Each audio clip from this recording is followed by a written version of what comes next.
Rachel is a survivor and a community activist. She teaches yoga to survivors of sexual assault and domestic violence. She also leads classes in cancer centers, mental health facilities, prisons, and beyond. She plays Celtic harp for hospice care. Her mission is to foster healthy, joyful communities by sharing tools for healing, empowerment, and self-expression. Rachel is married with 2 adult children and 2 grandchildren. She lives and gardens with her husband and her mischievous Japanese chin dog in Johnstown, Pennsylvania.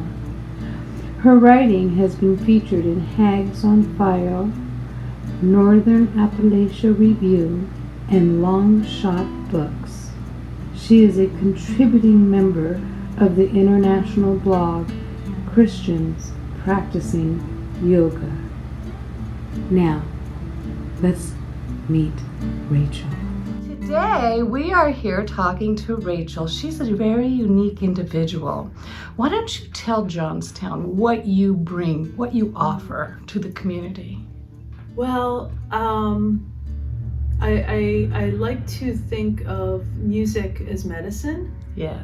So using music in lots of different ways, and that can range from, I've worked in hospice for 20 years at Wimber Hospice. Yes. And I play the harp for patients and families through various stages of the life-death transition. And that's a really sacred, intimate space to be with people. It's not performance, it's meeting people where they are. So I never know what I'm going to do with the harp until I'm with a person and I see what's happening in their breath. Are they alert, aware? Are they conscious? Are their hands constricted? Is there constriction on the brow or the jaw? And that all of those things are going to determine what I do with music. I see. So it's very much in the moment. It's very much responding to people, and it's allowing the music to support wherever people are in that moment. It seems like a very intimate experience for both of you. Absolutely. Yes. Yeah, it's very, I am so privileged and honored to be in those spaces with people, and I've been doing that work for a long time.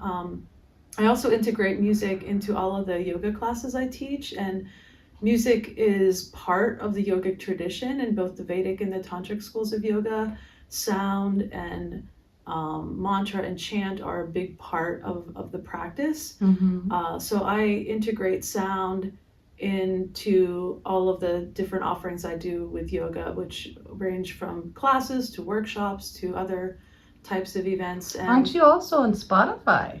Yes. What we're going to do for you is provide you with links, and you can go and listen to her music and purchase her music and download it for your meditations and so forth. So look for those links. Awesome. I walk in love, I dwell in love, I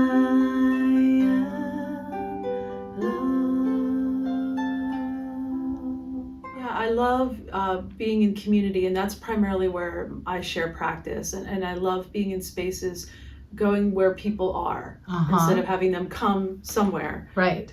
So I partner with the Conemaugh Cancer Survivorship Initiative, Lily Washington Public Library and Community Center. I've worked with victim services doing trauma sensitive yoga for about 10 years. Wow.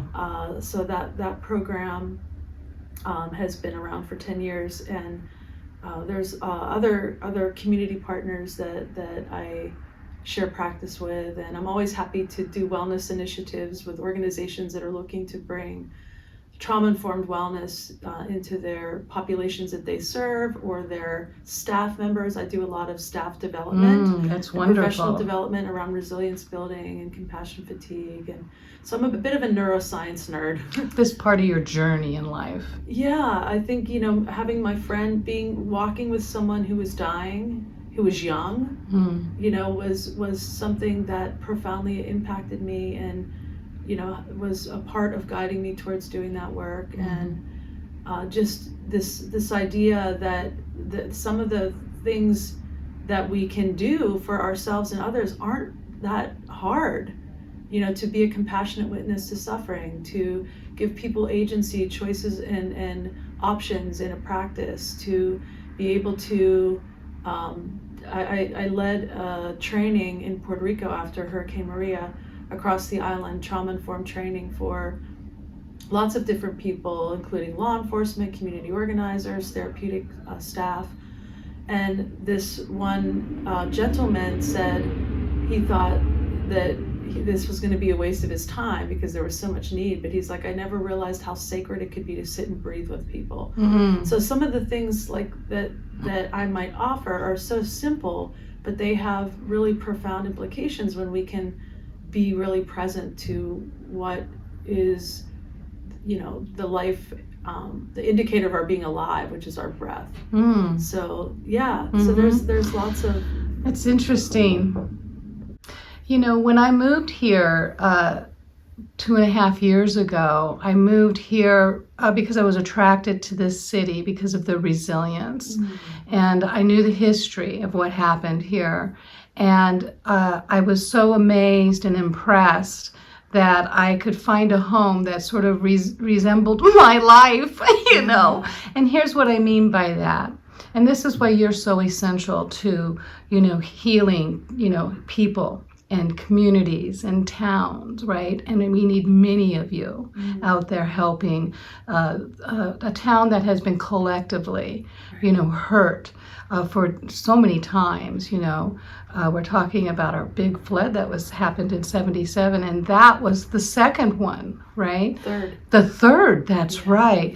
And then, we have to understand that people are still living here that went through that, and their children are still here. Some left, some came back. And it's quite amazing that then after all of that suffering, then all the industry collapsed. And so we're talking about generations of jobs that just disappeared overnight. So that was another sucker punch for Johnstown. And yet, Johnstown is still here. So the resilience is remarkable. And so I'm thinking that you are living in the right place at the right time for what you came into this world for. Does that make sense? Yeah, this place is in my blood. I wasn't born here, but I lived most of my life here. And resilience to me is having the capacity. It's not just the bouncing back, it's having the capacity to bounce back. It's having the capacity to hold space for both grief and imagination, right? To have space for, lament as well as hope. So it's building that capacity to have that, honoring the past, honoring and acknowledging some of the painful past, as well as like being able to dream and reimagine what could potentially be here in the future. And I think there's communities, Johnstown's not unique in that. There might be a unique blend of people here and history, but that having to reimagine is happening all over the country, probably other places in the planet as well. I think that's a really beautiful reminder, because the people that watch these videos, they come from all over the place, right? And many are from small towns because they can relate to what we are, right? And then we have people from all over the world that are watching, that come from different types of trauma, because it's kind of part of the human existence, right?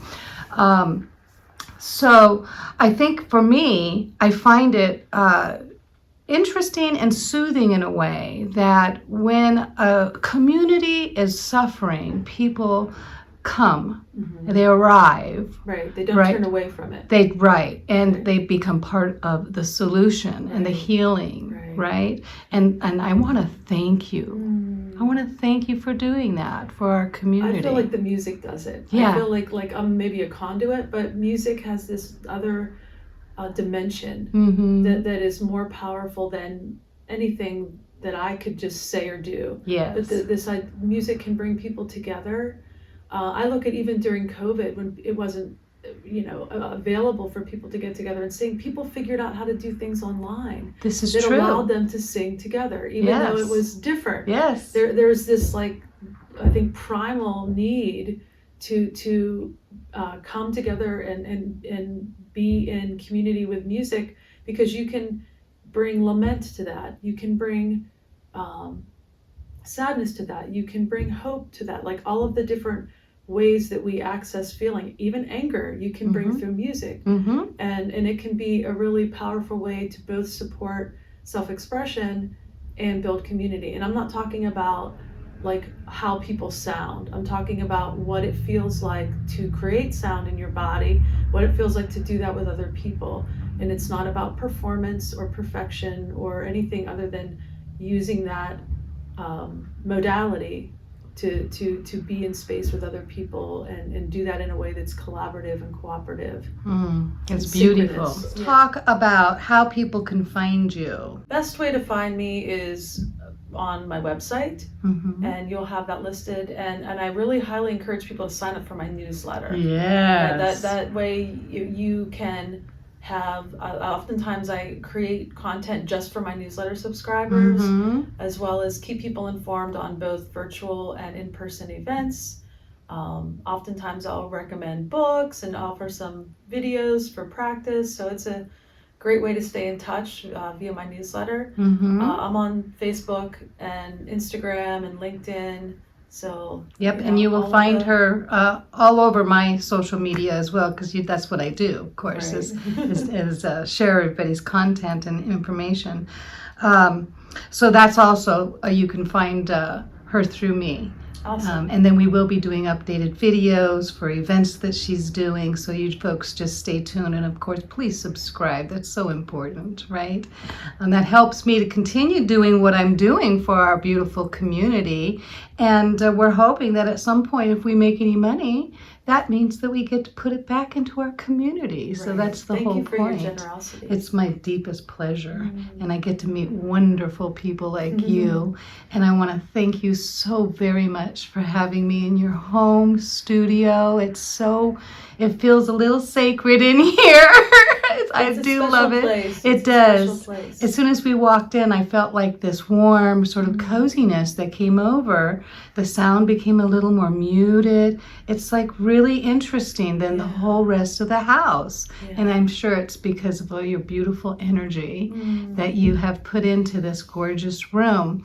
And so I think that we have wrapped up this video. I want to thank you again. And until we see you next time, Johnstown, you know the shadiggle. Stay friendly. Bye-bye. Bye. Thank you.